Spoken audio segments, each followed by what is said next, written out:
Discrete set में ही set के representation को देख लेते हैं। तो रिप्रेजेंटेशन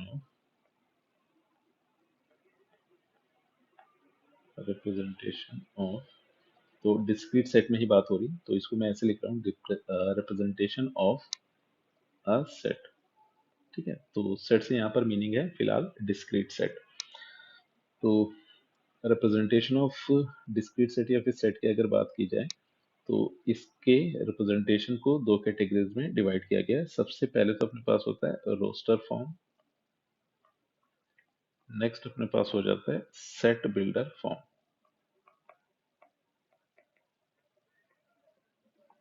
तो सबसे पहले तो अपने पास आ गया है रोस्टर फॉर्म, फिर नेक्स्ट अपने पास आ गया है सेट बिल्डर फॉर्म। तो इसमें सबसे पहले तो रोस्टर फॉर्म को समझते हैं कि रोस्टर फॉर्म एग्जैक्टली है क्या। रोस्टर फॉर्म तो जनरली इसे हमेशा कर्ली ब्रैकेट के द्वारा ही रिप्रेजेंट किया जाएगा। तो रिप्रेजेंटेड बाय कर्ली ब्रैकेट, और इसमें होगा ये कि सारे के सारे इंडिविजुअल एलिमेंट्स लिखे जाएंगे, और जितने भी एलिमेंट्स लिखे जाएंगे दो कंसेक्यूटिव एलिमेंट्स के बीच में हमेशा कॉमा सेपरेटर का ही यूज किया जाएगा। तो elements elements are written using comma separator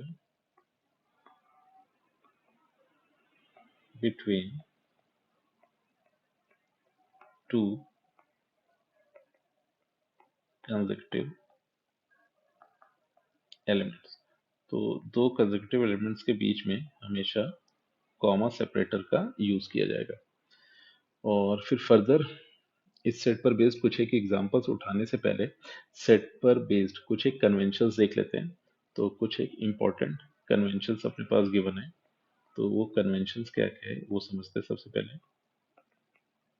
तो इसमें हुआ ये कि सबसे पहला जो अपने पास पॉइंट आया है कि सेट्स में जब भी हम सेट्स को रोस्टर फॉर्म में लिख रहे हैं, तो जो भी एलिमेंट्स लिखे जाएंगे वो हमेशा इंक्रीजिंग ऑर्डर में ही लिखे जाएंगे फ्रॉम लेफ्ट टू राइट। तो पहला पॉइंट तो अपने पास ये आ गया कि elements are written within curly bracket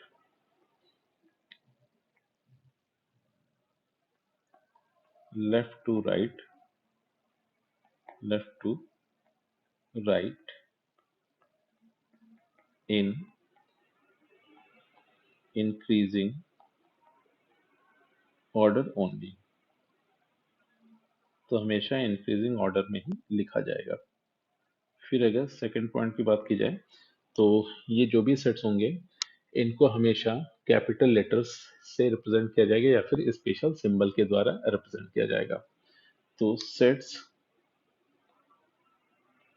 are denoted by sets are denoted by either capital letters of English alphabet or using special symbol। तो sets are denoted by either capital letters of English alphabet or special symbol। तो हमेशा इन्हें capital letter से या फिर special symbol के द्वारा denote किया जा रहा होगा, स्पेशल सिंबल्स। फिर थर्ड पॉइंट इसमें देख लेते हैं।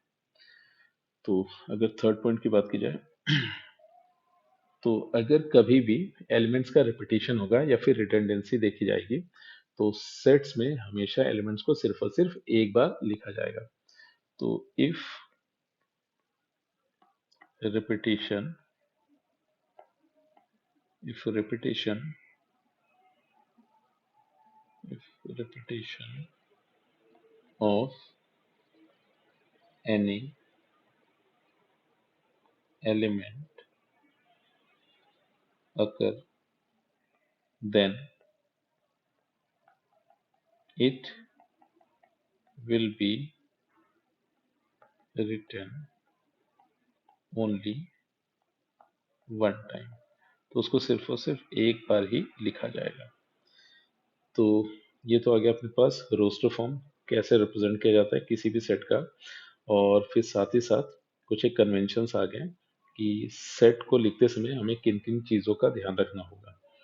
तो अब इस पर बेस्ड कुछ एक एग्जांपल्स उठाते हैं। तो सबसे पहले तो अपने को लिखना है सेट ऑफ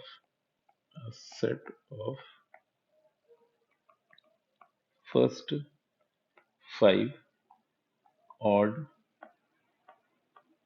नेचुरल नंबर्स। तो अपने को लिखना है set of first 5 odd natural numbers. तो पहले 5 ऑड नेचुरल नंबर्स की अगर बात की जाए तो वो नंबर्स अपने पास आएंगे 1 3 5 7 एंड 9। अब इन सभी नंबर्स को एज अ सेट अपने को रिप्रेजेंट करना है, तो यानी कि इनको एक कलेक्शन के रूप में अपने को दिखाना है। तो यहाँ पर रोस्टर फॉर्म की बात हो रही थी, यानी कि इनको करली ब्रैकेट के अंदर लिखा जाएगा और ये हो जाएगा अपने पास 1 3 5 7 एंड 9। तो करली ब्रैकेट के अंदर सारे इंडिविजुअल एलिमेंट्स लिख दिए गए हैं using comma separator between any two consecutive elements. अब इसको एक नोटेशन दे देते हैं ए। तो यहाँ पर ए अपने पास एक ऐसा सेट है जो पहले 5 ऑड नेचुरल नंबर्स को कंटेन करता है। फिर एक और एग्जांपल उठाते हैं, a set of even prime number. तो अगर इवन प्राइम नंबर की बात की जाए तो वो नंबर अपने पास सिर्फ और सिर्फ 2 ही देखने को मिलेगा। तो इसको एज अ कलेक्शन रिप्रेजेंट करते हैं करली ब्रैकेट में और इसको एक नोटेशन दे देते हैं सेट बी। तो सेट बी एक ऐसा सेट है जो इवन प्राइम नंबर को रिप्रेजेंट करता है। फिर एक और एग्जांपल उठा लेते हैं इसमें, a set of single digit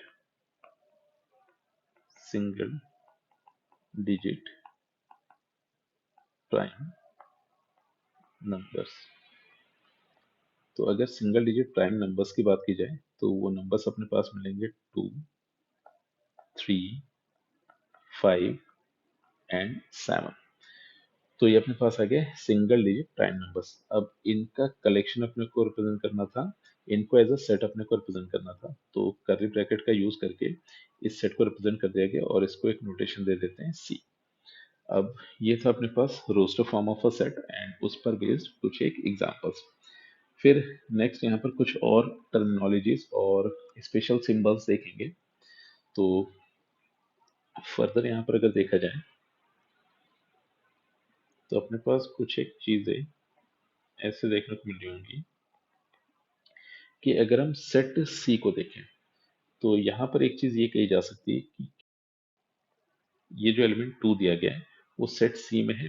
अगर सेट सी में है तो इसको इस मैथमेटिकल रिप्रेजेंटेशन के द्वारा लिखा जाएगा कि 2, फिर अपने पास आ गया बिलोंग का सिंबल, तो 2 बिलोंग्स टू सेट सी। और ये स्टेटमेंट हमेशा ट्रू है क्योंकि यहाँ पर 2 इस सेट सी को बिलोंग कर रहा था। वहीं पर अगर बात की जाए कि 3 बिलोंग्स टू सेट सी, तो ये भी स्टेटमेंट हमेशा ट्रू है। वहीं पर अगर बात की जाए कि 7 बिलोंग्स टू सेट सी, तो ये भी स्टेटमेंट हमेशा ट्रू है। वहीं पर अगर बात की जाए कि 9 बिलोंग्स टू सेट सी, तो ये स्टेटमेंट हमेशा गलत है। और बाकी ये जो स्टेटमेंट अपने पास लास्ट वाला आया था इसको ऐसे भी रिप्रेजेंट किया जा सकता है कि 9 डज नॉट बिलोंग्स टू। तो ये अपने पास सिंबल आ गया जो कि रिप्रेजेंट करता था डज नॉट बिलोंग्स टू। तो 9 does not belongs to set C. तो इस तरह से ये करेक्ट स्टेटमेंट अपने पास आ गया। तो यहाँ पर दो सिंबल्स यूज किए गए हैं। तो अगर पहले सिंबल की बात की जाए तो ये जो सिंबल अपने पास गिवन था ये डिनोट करता है बिलोंग्स टू को, और जो नेक्स्ट सिंबल यूज किया गया था ये डिनोट करता है डज नॉट बिलोंग्स टू को।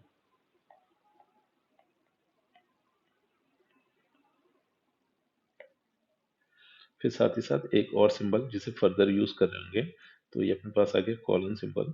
तो ये सच दैट को रिप्रेजेंट करेगा तो ये कुछ एक सिंबल्स अपने पास गिवन थे।